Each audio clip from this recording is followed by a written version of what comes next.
Dara Patra at Sulayman. Salin ni Bartolome del Valle.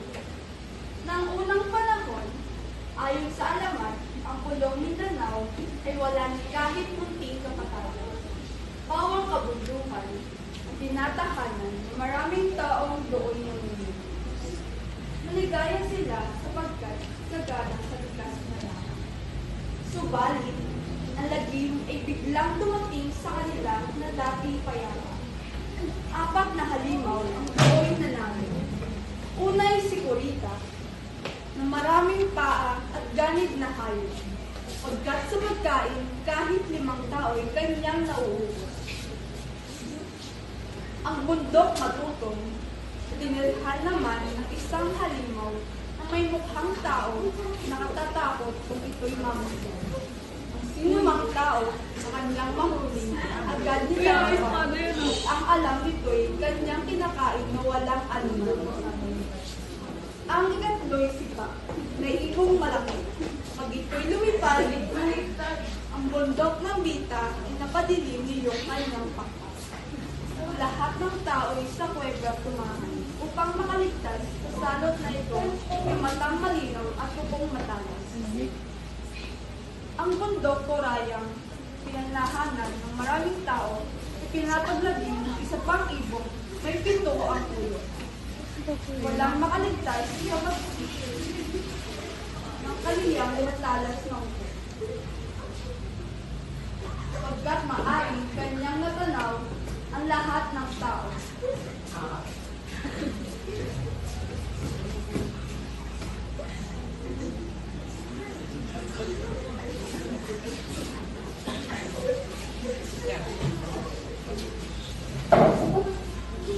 Ang kalagim-lagim na kinasapitan ng Pulong Mindanao ay nagdulot lungkot sa maraming bayan mga kahalikan.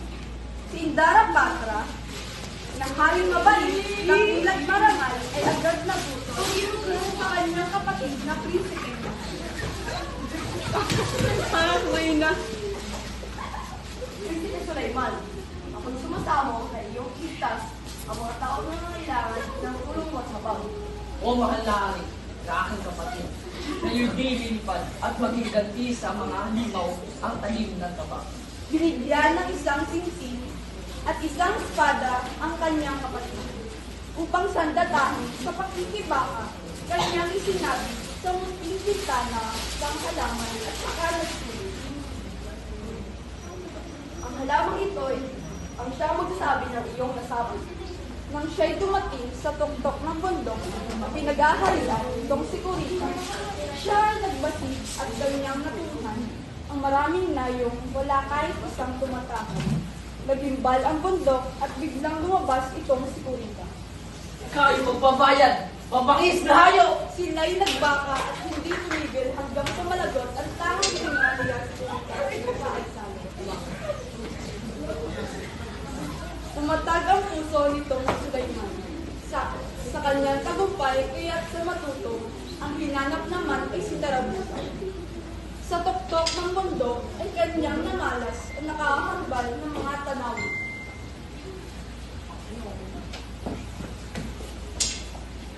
Ngayon din lumabas. Nang ika'y mamatay. Noon din nahawi ang maraming puno sa gilid ng bundok at ilang saglit pa'y nagkaharap silang puso'y nagpupuyos. Yaong si Sulayman ay hawak ng tabak at pinag-uulog. Ay Tarabusa o isang tatarmay sa ngang panghambal. At sa paghahamon ng 2 iyong balita sa tapos, ang galit na hayop sa malaking pagod ay nakapagod.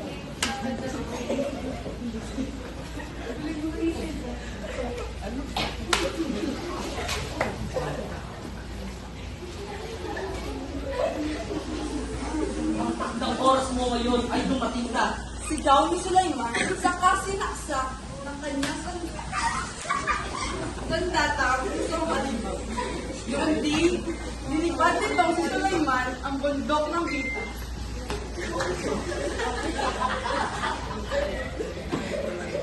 Siya ay nagulong agad ang tahanan sa kaos ay umila. Ilang sandali pa, ay biglang nagdilim gayon maaga pa. At kaniyang matantong, ang kalabang ibon ay dumarating. Siya'y lumundag at kanyang pinagpakpak ng ibon. Katapwat, siya rin ang hinamang palad na bagsakan niya. Sa bigat ng pakpak, katawan niya ay sa lupa bumas. Kaya si Sulaiman noon ay nalubing na walang kaba. Ang kasawiang ito ay agad na bati ng mahal na hari. Pagkat ang halaman noon di na lantas sa ngayon na balik.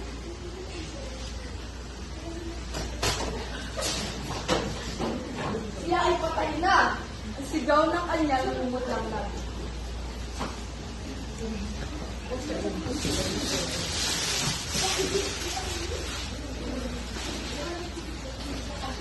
Ang baka tayo mo ipaghigal.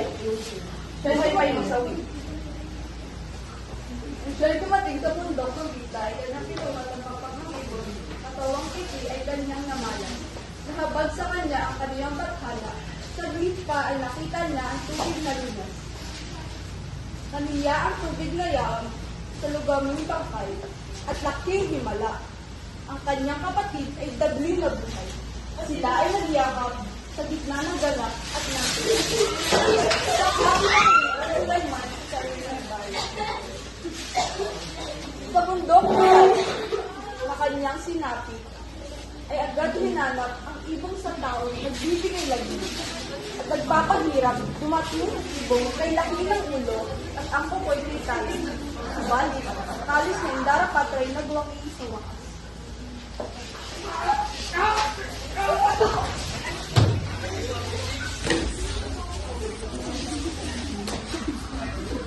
Sa kanyang tagumpay, may isang diwatang dumating na. Salamat sa iyo, Ina. Pagkaking bayani na ulit at ako. Kami mga nagbibigay sa kami, ngayon mabubuhay. At kanyang namalas ang maraming taong nooy nagbibigay.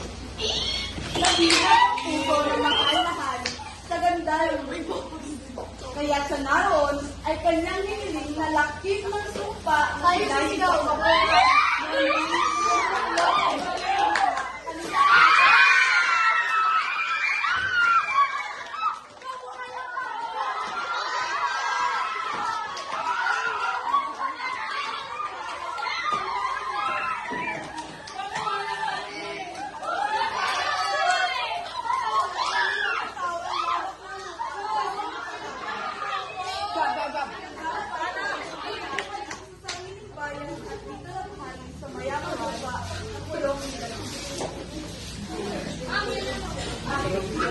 Si Marcia,